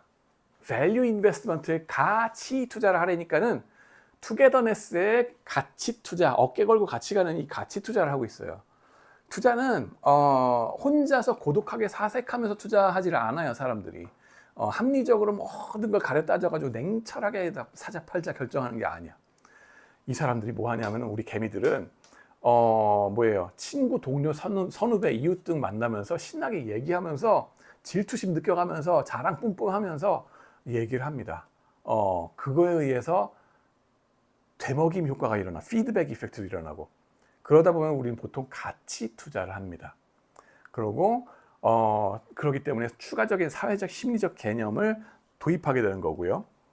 팬데믹에 대한 컨셉트도 여기 들어가는 겁니다. 이게 전염 효과가 있다 하는 겁니다. 버블은 팬데믹인가 하는 건데, 투자 아이디어와 감정은 개인 간의 상호작용을 통해서 전염됩니다. 근데 얘기를 할 때 이 스몰 토크를 하잖아요. 밥 먹다 말고 누가 대박난 얘기, 혹은 자기가 막 대박난 얘기, 이런 건 잘해. 자기가 쪽박난 얘기는 못합니다. 그러니까 남이 쪽박난 얘기도 별로 들리지가 않아. 선택적 정보 전달을 하게 된다 하는 거예요. 특정 주식의 긍정적 정보만 반복적으로 강조되고 확산이 됩니다. reinforcement 이펙트가 있다는 거죠. 버블 주식 스토리는 발 없는 말이 천리를 가고요. 말 달리면서 포모를 뿌립니다. 그러니까 너도 나도 어머머머 그래 SK하이닉스 들어가야지, 삼전닉스. 그리고 대화를 통한 신뢰 강화가 되고요. 반복적인 상호작용은 신뢰를 증폭시키고, 너도 그러니? 야 너도? 야 나도? 이러면서 가는 거고요. 강화 효과, 특히 근자감이 강화가 됩니다. 그러면서 믿습니다 하는 이 종교적인 믿음이 그쪽으로 막 가는 거예요. 지금 요즘 유튜버 중에 그 목사님 따라하는 그런 유튜버 있죠? 저는 기독교적인 관점에서 좀 걱정되더라고. 저 사이비 같은 느낌이 막 들면서, 신앙심 흔들리게 되면 안 되는데. 근데 이게 이제 더욱더 에코 체인버 효과란 걸 대동하게 된답니다. 에코 체인버 효과가 뭐냐? confirmation bias, 확증 편향, 그리고 강화 학습이라는 거예요. 뭐냐면은 나랑 의견 같이 하는 사람들의 소셜 미디어만 자꾸 우리가 보면서 따봉을 날려주고, 그런 사람들끼리 또 소셜 미디어에서 어울려요. 예, 어쩔 수가 없어. 근묵자흑 근두자적 막 이렇게 됐고, birds of a feather flock together, 영어로는 그러지 않습니까? 비슷한 동료들끼리 모이는 본능이 있거든, 우리는. 그게 이제 주식시장에서는 빠끼리 모이고 까끼리 모인다는 거예요. 근빠자 바이, 근까자 셀. 해가지고 내 귀에 들어오는 거는 내가 이제 불이면은, 그죠? 긍정론자, AI를 믿습니다 하는 사람은 내 눈에 내 귀에는 AI의 긍정론밖에 없어. 그렇지, 사야 해. 그리고 이런 생각. 그 빠는 백날 가봤자 이제 금융위기밖에 안 와. 어떤 분들 보면 소셜미디어에서 계속 벌써 10년째 금융위기가 올 겁니다라고 논하는 분도 있어요. 아주 무시무시한 일들이 벌어질 겁니다. 다음 달에 두고 보세요. 안 벌어져. 그죠? 근데 10년 동안 그걸 막 외치다 보면은 맞는 때가 있습니다. 주기적으로 금융위기는 오거든. 그러면 내가 그때 그랬지, 그러면서 막 스타가 되세요. 그런 점도 좀 존경합니다. 하여튼 간에. 일관되게 계속 하시면 괜찮아. 문제는 뭐냐면 일관되지 않게 왔다 갔다 하면 좀 문제가 되는데, 일관됩니다. 그럼 일관되다 보니까 이런 확증 편향, 에코 체인버 효과도 일관되게 벌어져요. 안 벗어나요, 사람들이. 사람은 생각보다 안 변합니다. 그래서 에코 체인버 효과, 이런 거를 보면은 개미들도 에코 체인버 효과에 놀아나지만은 펀드 매니저분들, 우리가 존경한다는 교수님들, 무슨 유튜버에 무슨 교수님이 뭐라고 말씀하셨다, 무슨 매니저님이 말씀하셨다, 그분들의 성향이 정해져 있어. 그죠? 근데 이런 분들이 펀드 매니저 차원에서는 성과가 별로 안 좋답니다. 양쪽의 의견을 골고루 들어야 된다. 이 인사이더 인사이트, 이 책에도 기가 막히게 나오는 게 뭐냐면은 오픈 마인드로 들어야 된다. 너는 어떻게 생각하니? 내가 수업 시간에 계속 물어보잖아요, 학생들한테. 애들이 다 피해 도망가고 막 고개 숙이고 막 이러면, 고개 숙이면 쫓아가서 물어봐요. 고개 숙인 너. 너는 어떻게 생각하니? 이거가 그 얘기를 합니다. 그게 필요하다고. 균형된 시각을 가지도록 해야 되고, 양쪽의 얘기 혹은 전방위의 얘기를 다 들어봐야 돼요. 그런 점들을 잊지 마라 하는 거고요. 사회적 상호작용으로 인한 전염 효과, 시시때때로 이게 부정적인 소식들이 막 이런 사람들이 나는 아닐세 하고 막 나오잖아요. 그러면은 가격 조정을 받는다. 그때에 폭락을 하고 떡락을 하고요. 그때 떡락을 했을 때 또 무슨 현상이 벌어져요? 뭐예요? 보시면은 이제 팬데믹 감염자 수 그래프부터 말씀드리면서 나갈게요. 이게 버블은 팬데믹인가 하는 건데, 그 팬데믹 펼쳐질 때 기억나시죠? 감염자의 숫자가 이 빨간색 그래프로 나오는 거예요. 초창기에는 아무도 감염 안 돼 있어. AI에 대한 스토리, 그게 그런 게 있었나? 몰라요. 아무도 모르고 있다가 AI가 이제 여러분들의 미래다라고 하는 그런 막 거기서 AI 주식을 사라 혹은 뭐 반도체 주식을 사라 막 이러면 거기에 막 열광을 하게 되는 그 전염병이 돌기 시작합니다. 감염자 수가 막 올라가는 거예요. 그럼 주식을 사면서 주식 버블이 막 올라간다 하는 겁니다. 참고로 이거는 반도체 말고 옛날에 닷컴 버블처럼 그 실체가 눈에 정말 손에 잡히지 않는 실체가 손에 잡히지 않는 그런 업종에 대한 버블에 대한 얘기입니다. 일단 실체가 손에 잡히지 않아도 일단은 막 사고 봐. 지금 버블은 문제가 뭐예요? 실체가 손에 잡혀. 그것도 우리가 전통적으로 학습 효과라고 했잖아요. 2022년인가 1년인가 그때 우리가 한번 대박 나봤잖아. 학습 효과가 있는 반도체 주식에 대한 손에 잡히는 그거에 대한 얘기면 이거보다 훨씬 더 가겠죠. 그죠? 하여튼 간에 기준점 요걸 잡자고요. 막 열광을 하게 돼요. 버블 스토리에 와 너도 나도 막 사게 돼. 그죠? 그래 사게 됐다가 이런 부정적인 소식이 접해지면은 나는 반대세 하는 유력한 사람이 나는 반대세라고 하거나 아니면은 그 기대했던 주식이 생각보다 성과가 안 좋았어. 아직 그렇게까지 꿈꿀 때가 아니야. 그러면 어떤 일이 벌어지느냐? 사람들이 꿈에서 깹니다. 열병에서 이제 치유가 돼. 그래가지고 거기서 벗어나. 그러면서 면역이 됩니다. 면역되는 리커버 이제 벗어나게 되고 이 리커버가 되면서 면역이 되는 거죠. 그 면역자 숫자가 이렇게 점점 올라갑니다. 무슨 화성에 간다 어쩐다 헛소리 하지 마. 나 이제 안 속아. 그러고서 거기서 탈퇴해 나가시는 면역자들이 이렇게 생겨요. 요 위에는 뭐냐면 아직 면역되지 않으신 분들. 처음에는 100% 모든 사람들이 면역이 안 돼 있지. 그랬다가 바이러스 감염되면서 이 순수했던 분들이 감염이 되면서 이렇게 줄어드는 거죠. 줄어들고 그걸 접해보지 못한 숫자가 확 줄어듭니다. 문제는 뭐냐면은 이제 면역된 분들이 이렇게 나가면서 집단 면역이 되는 거 기억나시죠? 집단 면역이 되고 나면은 감염자 숫자가 확 줄어들어요. 열병에서 깨어나가지고 나중에 버블이 완전히 없어집니다. 버블이 깨지고 없어지는 게 팍 꺼져가지고 없어지면 다행인데 이게 서서히 없어진다는 게 재미가 있어요. 두 번째는 또 뭐가 있냐면은 재감염자가 있어요. 우리 그거 기억나시잖아요. 그죠?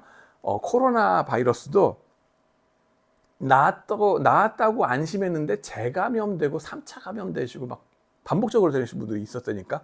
그런 것처럼 뭐예요? 이게 한 번 팔았다가 테슬라 안 믿어. 그러고서 팔았다가 다시 빠꼼 올라간다니까요. 빠꼼 올라갈 때 너희는 왜 그렇게 믿음이 약하냐 이럴 때 잘못했습니다. 다시 또 테슬라를 살게요 이러면서 회심한다니까요. 회심하면서 다시 돌아오는 재감염자들이 꼭 있어요. 더욱 열심히 믿습니다. 이건 뭐 거의 종교예요.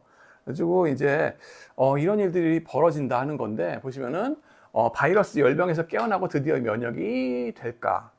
겠냐 시리즈라는 거죠.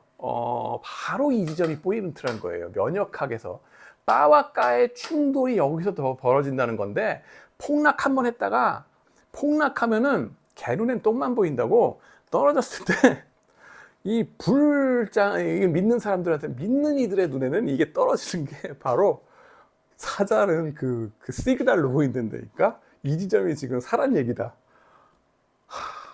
그럼 아무도 못 말려.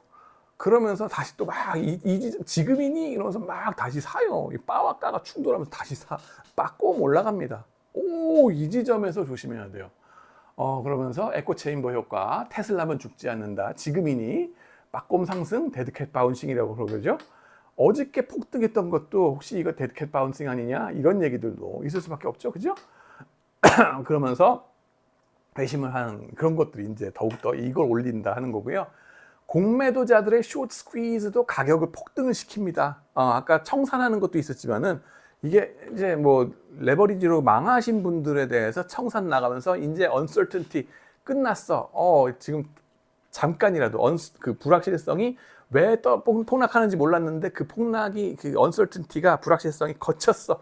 자, 드디어 맑은 하늘이 보이는 것 같아. 확 올라가기도 하고, 그다음에 공매도를 막 쳐놨던 사람들이 막 올라가면 또 더욱더 거기에서 숏 스퀴즈에 걸려버리죠. 그럼 더 치솟아 버립니다. 버블이 부활하고 재감염에 걸릴 수가 있다 하는 겁니다. 이게 무한 반복을 간다는 겁니다.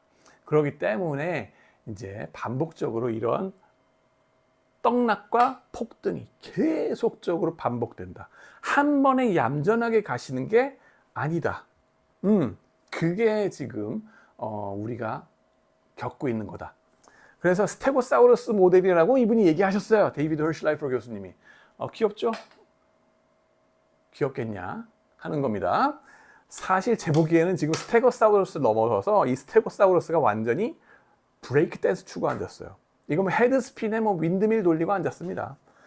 이게 지금 뭐 가자, 뭐 위, 아래, 위, 아래 막 이러면서 가는데 지금 막 위 갔잖아. 가겠냐? 아래 갔잖아. 가겠냐? 이게 막 종잡을 수가 없어요. 하루에 20%, 25%. 내 세상에 태어나가지고 SK 하이닉스 상한가 치는 거 처음 봤고요. 삼성 전기가 상한가 치는 거 평생 처음 봤습니다, 저는. 하여튼 간에, 이게 무슨 코스닥 잡주도 아니에요. 그죠? 이게 지금 우리나라의 시츄에이션이다 하는 거고요. 그래서 사회적 전이 편향. 우리는 보고 싶은 것만 보고 말하고 싶은 것만 말하게 됩니다. 반향실 효과 있다는 거. 소셜미디어의 파편화 때문에 이런 일이 벌어지고요. 끼리끼리 모이는 거. 그죠? 믿습니다 하는 분하고 안 믿습니다 하는 분하고 계속 이제 소셜미디어끼리 싸우는 거예요. 그러니까 다시 또 반등 빠꼼하고 이런 일이 벌어진다. 허실라이퍼 교수님 기억하시기 바랍니다. 스테고사우루스라도 기억하시기 바랍니다. 티라노만 기억하지 말고. 여기에서 잠깐 말씀드릴 거는 전에 제가 증시각도기 채널에서도 말씀드렸죠. 레버리지 ETF 조심해라. 돈이 녹는다. volatility drag라고 하고 음의 복리 효과라고 얘기를 하더라고요. volatility drag. 그리고 테마주 ETF 하지 마세요 하는 겁니다. 테마주 ETF 하지 마. 이게 뭐냐면은 보시다시피 이게 로보 어드바이저로 금융 민주화의 꿈을 이뤄드립니다 라는 그런 청사진을 걸고 나온 거긴 한데 당신이 지금 하는 테마주들만 골라서 투자해주면 얼마나 좋을까? 뭐 NLP 뭐 이런 거가 들어서 가지고 되게 섹시한 테크놀로지라고 전에 얘기를 했었거든요. 좌우지간에 금융공학이라는 말이 들리면은 버블이 이제 오고 있구나라고 생각하시면 됩니다. 공학이라는 말, 수학 천재라는 말, 그게 유혹의 손길이다. 우리의 수학에 대한 컴플렉스를 막 자극하면서 너 이거 모르지? 우리는 수학 천재는 모든 걸 다 할 수 있어. 이건 특히 숫자니까, 돈이니까. 뉴턴도 당하셨다니까요. 그걸 기억하세요. 뉴턴도 당했다. 근데 그 지점을 파고드는 거예요, 이게 지금. 그러면서 SNS나 매스컴에서 자주 거론되는 주식들을 자동적으로 파악해서 사주는 ETF, 이거를 우리는 테마주 ETF라고 얘기를 하죠. 이런 그 펀드, ETF의 퍼포먼스 어떨까? 성과가 좋을까? 라고 하는 건데 제 강의를 탐독해 들으신 분들은 다 알고 있죠? 네, 하지 마라는 겁니다. 이자크 벤 데이비드라는 오하이오 스테이트 유니버시티의 유명한 교수님이 내신 논문입니다. 2023년에 냈어요, 벌써. 3년 전에 예언을 하신 거예요. 이것도 그 테마주 ETF들을 한두 개 갖고 스터디한 게 아니라 수천 개 갖고 스터디를 했어요. 보시면은 thematic ETF, 테마주 ETF, 테마주 ETF들이 출시되기 전에는 그 구성 주식들이 평균적으로 막 달려 올라가더라니까. 근데 달려 올라갔으니까 ETF가 출시됐을 거고 ETF가 출시됐을 때쯤 됐으면은 이미 볼장 다 봤다. 그 다음부터는 갈 길은 뻔하다. 30% 평균적으로 꼬라박더라. 60개월간에 걸쳐서 안 좋더라는 거예요. 테마주 ETF가. 그죠? 하지 마세요. 라는 거가 벌써 2023년에 경고 등이 있었어. 내가 강의에서 그렇게 말을 했고, 그죠? 그 다음에 섹터 ETF, 지금 핫한 산업의 종목들을 분산 투자해 드립니다. 라고 했는데 2차 전지 갔다 그랬죠. 그죠? 그 펀드의 퍼포먼스 어땠다? 하지 마세요. 얘네도 그 ETF가 생길 때면은 출시되는 거는 다 이유가 있다. 내가 관심 가졌을 때 벌써 이미 끝났다. 제가 반복적으로 얘기하는 거죠. 제 소식이 느린 그 개미래니까요. 아무것도 몰라요, 저. 연구하고 막 강의 준비하느라고 다 놓친다니까요. 이번에도 그랬어, 제가. 이번에도. 하다못해, 이제 이번 학기에 제가 학기 말 프로젝트로 애들한테 가치 평가 한번 해보라고 프로젝트 내준 회사가 뭐냐면은 아모레 퍼시픽이었어요. 아모레 퍼시픽. 가치주죠. 주식이 막 떨어져. 지난 4년 동안 계속 떨어졌다가 40만 원짜리가 10만 원 정도 막 내려가더라니까. 그거 프로젝트 내주고 나서 채점하느라고 쭉 해놨는데 채점 끝나고 나니까는 지쳐가지고 한 두세 주일 지나고 나서 딱 보니까 주가가 막 올라가. 20%인가 10%인가 막 올라가고 있는 거예요, 벌써. 왜 올라가? 언제부터 올라갔나 보니까는 내가 채점 끝날 때부터 올라갔더라고요. 놓쳤지, 나는. 채점하느라고. 네, 그리고 지쳐가지고, 저같이 생업에 충실하는 사람들은 놓칠 수밖에 없어요. 우리를 위해서 ETF가 출시됐으니까 하면 되지 않겠냐? 겠냐? 겠냐죠, 겠냐입니다. 우리 같은 개미들이 관심을 가져서 나오는 ETF들은 이미 늦었다. 그래서 떨어진다. 섹터 ETF 안 된다. 그건 하물며 개별 종목이면 오죽했겠냐? 겠냐죠. 오죽했겠냐? 또 다른 차원의 겠냐입니다. 그죠? 그래서 안 좋다. 그리고 레버리지 ETF,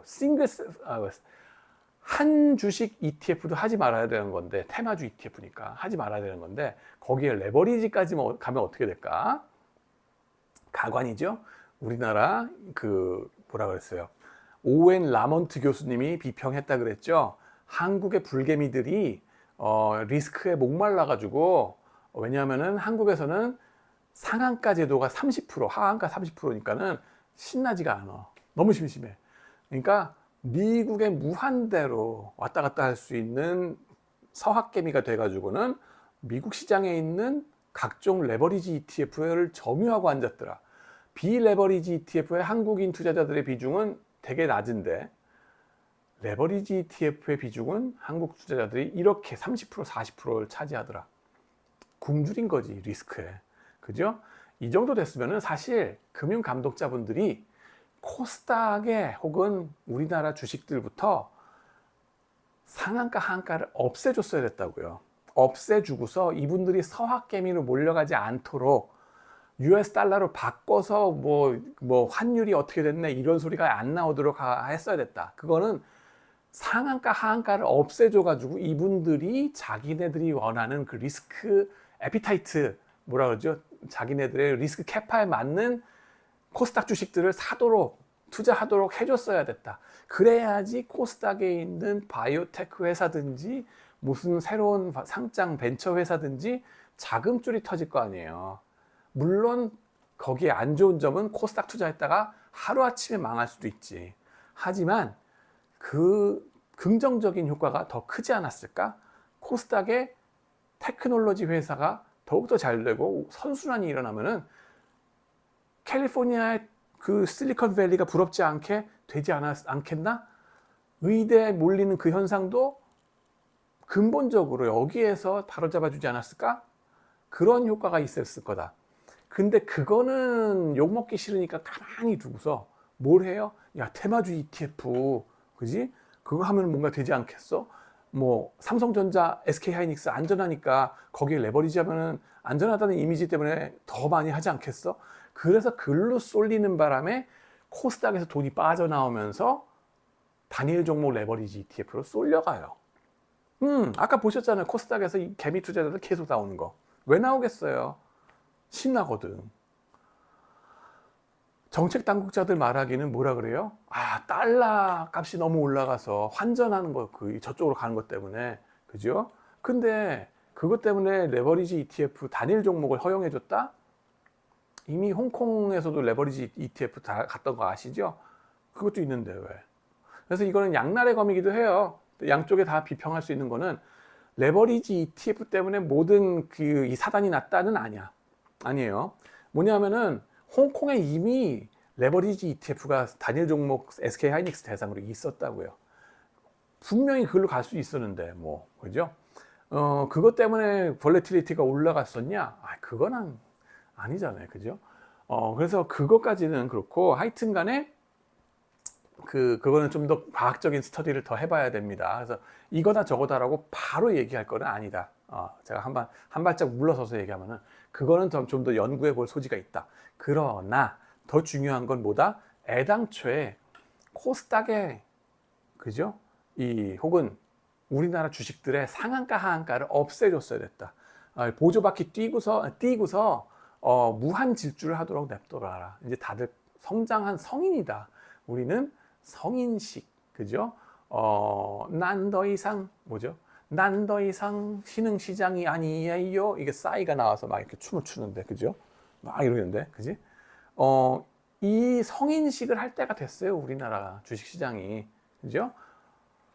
그거 안 하고서 자꾸 보조바퀴 단 상태로 자전거 경주해라? 크게 다친다. 지금 이게 다치는 현상 중에 하나라고 봐요.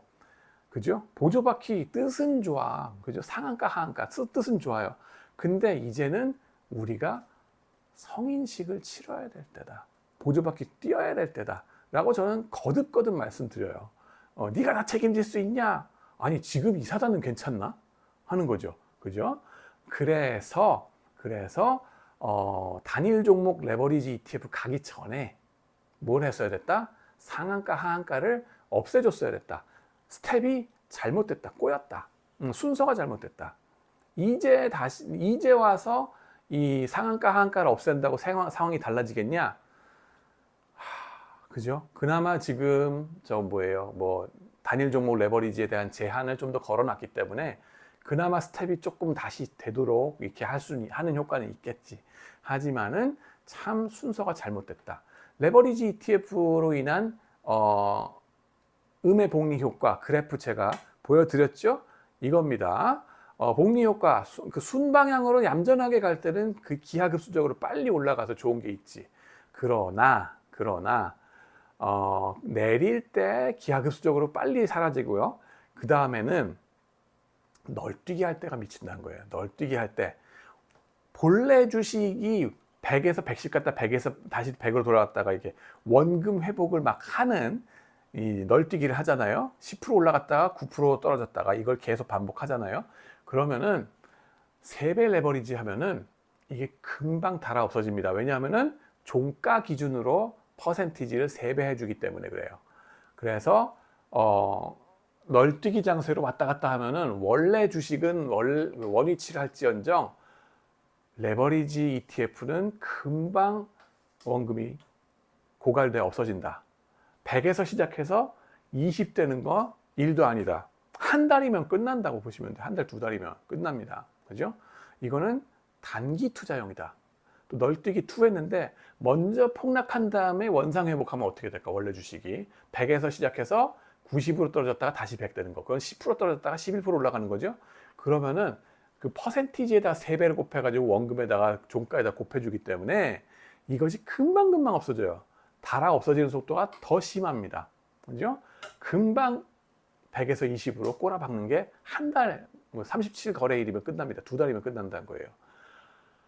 자, 그래가지고 보시면은 이런 식으로, 그죠? 널뛰기 하게 되면은 레버리지 ETF는 속절없이 사라진다. 그러면 공매도 치는 거는 괜찮을까요? 시험 문제에 이것까지 냈어. 여러분들이 궁금할까봐. 기말의 시험에. 공매도 치는 그 숏 레버리지는 이거보다 더 빨리 없어집니다. 예, 그리고 비용 지출도 더 많아. 트랜잭션 코스트도 더 많고. 예, 그런 현상들이 벌어집니다. 그래서 하지 마라 하는 거고요. 절대 개미들은 건드리면 안 된다. 근데 그걸 왜 개미들한테 풀었냐 하는 게 문제가 되는 거죠. 하지 마셨어야 되는 건데 정책 실수다. 그 다음에는 이게 뭐예요? 단타로 가야 돼. 하려면은 이게 순방향으로 뭐 코카콜라나 뭐 국고채처럼 안전하게 갈 때는 그때 단타 치고 빠지는 건데 겠냐죠. 이것도 겠냐입니다. 단타가 되겠냐? 안 됩니다. 왜 단타가 안 될까요? 왜냐하면은 손실이 먼저 나기 때문에 손실 나고 나서 우리가 손실을 확정 짓고 캐시아웃 하겠어요? 못합니다. 못하고 올라갈지도 모르잖아. 묻고 더블로 가. 이런 마음이 더 강하게 들어갈 수밖에 없어요. 묻고 더블로 가. 곽철용이 마음이 여기에 더 강하게 들기 때문에 막상 박은 다음에 장투를 가게 되고 결국 없어지게 됩니다. 강제 장투가 되게 돼요. 그래서 레버리지 하지 말라는 게 두 번째 이유가 그거예요. 손실 회피 그 심리적인 욕심 때문에 묻고 더블로 가는 게 더욱더 심해집니다. 하지 마시라는 거예요. 이렇게 얘기하면은 악마의 속삭임으로 해야 되나? 왜 그 골룸 있잖아요. 골룸 반지의 제왕에서 My precious 이런 것처럼 레버리지 효과. My precious 레버리지 안 됩니다. 하지 마세요. 하지 마세요. 감당할 수 없습니다. 스테고사우루스가 지금 댄스할 때 특히 하지 마시라는 거고요. 이런 점들을 좀 고려하셔야 됩니다. 다섯 번째 마지막 질문 들어갑니다. 자, 여러분들 이제 많이 주무실 것 같은데 안 주무시고 계신 분들 감사합니다. 이번 급락이 더 큰 금융위기의 시작이 될 수 있는가 하는 중국 기자분의 재미있는 질문, 중요한 질문을 하셨어요. 거기에 대한 대답을 제가 한번 만들어 봤습니다. 물론 이번 주식시장 베팅을 잘못해서 손실을 낸 금융사들이 많다면 문제가 될 수는 있겠죠. 하지만 은행 감독, 금융 감독상 그 정도로 허술하지는 않을 거라고 예상을 합니다. 왜냐하면 우리나라의 금융기관들의 컴플라이언스 규정이 상당히 강력하기 때문에 당최 뭐를 할 수가 없을걸요. 뭔가 신나는 짓을 할 수가 없을 거예요, 아마. 그래서 손가락 빨고 있다가 심심하게 끝나는 금융사면 금융사였지 뭔가 진짜 했다? 많지는 않겠지. 특히 은행, 시중은행이라든가 뭐 저축은행이라든가 이런 데서는 함부로 그렇게 하지는 않았겠지. 자기네 에퀴티 포지션 뭐 프롭 트레이딩 뭐 한다고 하더라도 그 정도는 안 했겠지. 금융 위기를 거치면서 우리가 많이 반성을 했기 때문에 그건 아니지 않을까? 금융 감독이 있으니까 라고 믿고요. 그러길 바랍니다. 자, 그 다음에 또 금융위기가 올 수 있겠는가? 그렇지는 않습니다라고 저는 생각하는 게, 금융위기가 되지는 않을 거라고 생각하는 게, 일반적으로 97년 한국이 겪었던 것 같은 국가적 금융위기는 정부의 외화 부채 상환 실패 혹은 외환 보유고 고갈에서 비롯됩니다. 현재 한국의 외환 보유고는 4,200억 달러 정도 됩니다. 그게 어느 정도냐? 97년에 우리가 고갈됐을 때 규모가 그거 대비해서 한 20배 이상 큽니다. 우리나라 경제가 20배 커지진 않았거든요. 그래서 그 비율이 훨씬 높아졌어요. 옛날에는 다 고갈됐을 때 요 저점에서 보시면 우리나라의 그 이제 외환 보유고 액수가 쭉 나오죠. 그래프로 시계열로 96년부터 쭉 오늘날까지 데이터를 제가 끌고 왔어요. 보니까는 요 저점일 때가 GDP 대비 한 3% 정도 됐습니다. 근데 지금은 GDP 대비 한 23%가 돼요. 그죠? 그래서 비율상으로도 전보다 훨씬 좋아졌고 7배, 8배는 되는 거죠. 38, 24니까 그 정도 되는 거고 단순 액수로 봐도 엄청나게 많아졌다. 그러니까 안심하셔도 된다. 외환위기는 아니다. 적어도 네, 현재 한국 정부의 GDP 대비 국가 부채 비율은 약 50% 수준이고 일본의 150%나 유럽 국가들의 90% 이상, 중국도 한 90% 되는 것 같아요. 그걸 비교하면 우리나라는 안전한 편이다. 그리고 세입, 세출을 생각했을 때 세입, 그죠? 청신호, 뭐냐면은 메모리 반도체 업황 호조 때문에 정부의 세수도 개선될 걸로 예상된다니까요. 한 가지 우려는 현 정부의 현 정책 기조를 감안할 때 사회보장 정책의 지출이 과도해지고 재정 적자가 커지지 않을까 하는 우려는 좀 있죠. 그렇게 되면은 뭐 이제 그 감당할 수 있겠냐, 국가 신용 등급에 이제 변화가 좀 있으면 어떡하나 하는 걱정은 있을 수 있어요. 또 다른 우려는 인플레이션 심화로 인해서 금리가 상승할 경우입니다. GDP 대비 가계부채 비율이 높거든요. 한 88% 정도 되는 거 다들 알잖아요. 그죠?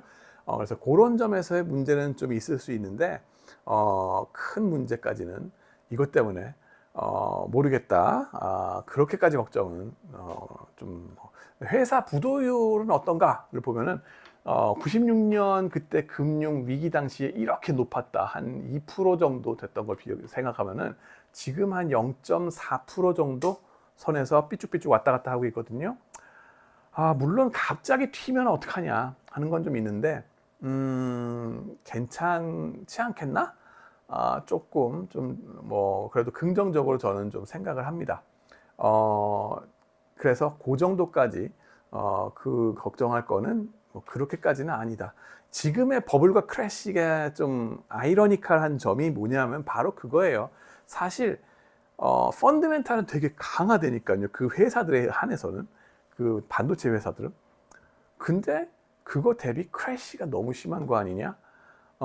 버블도 좀 심하기도 하지만은 그런 점들이 좀 재미가 있어요. 강한 펀드멘탈 하에서 이런 크래시와 이게 왔다 갔다 한다는 거가 재미있고, 물론 취약점은 또 여전히 있기는 하죠. 뭐가 취약점이냐? 반도체 이외의 섹터들은 오히려 내려가 있다 하는 거.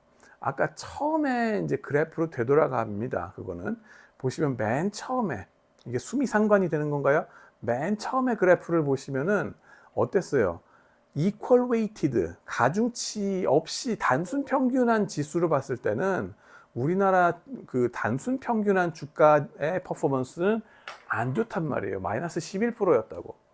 그러니까 이게 반도체를 제외한 곳에서는 양극화로 인해서 장사가 안 된다 하는 게, 불경기다 하는 게 문제긴 해요. 부도율이 높아진 것도 그거긴 하지.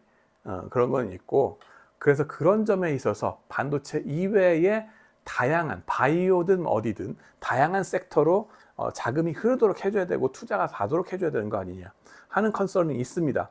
물론 이것도 이것만 가지고 걱정할 건 아니에요. 마이너스 11%? 야, 저거 큰일 난 거 아니냐? 거기엔 또 이유가 있다니까요. 왜 마이너스 11%냐? 코스닥에서 돈 빼가지고 SK하이닉스, 그 다음에 닉스, 삼전 닉스로 갔기 때문에 빠진 게 있단 말이에요. 그리고 뭐 주성 엔지니어링이나 무슨 뭐 DI 콜 뭐 이런 반도체 회사들 있잖아요. 심지어 반도체 회사들에서도 돈을 빼가지고 삼전 닉스로 가버렸다니까. 그러니까는 중형 회사들, 소형 회사들이 다 빠져버리면서, 주가가 빠져버리면서 이쪽으로 그 삼전 닉스로 가는 바람에 떨어진 것도 있어요. 그래서 이것만 믿을 것도 아니에요. 완전 우리나라가 무슨 큰일 났다, 이 맨 바닥에 처진 거 아니냐? 그것도 착시 효과가 여전히 있어요. 그렇기 때문에 이 중간에 어딘가에 있다 하는 것도 있고요. 그래서 그런 점에서 균형되게 우리가 좀 바라볼 필요가 있지 않나라는 말씀을 나누면서 오늘 얘기를 좀 맞춰보면 어떨까 합니다. 그래서 긴 시간 들어주셔서 감사하고, 자는 동안 들으신 분들은 아마 꿈나라에서 계실 것 같은데 좋은 꿈 꾸시기 바랍니다. 대박의 꿈 화이팅! 예, 감사드리고 다음번에 또 즐거운 컨텐츠로 여러분들께 인사드리겠습니다. 안녕히 계세요.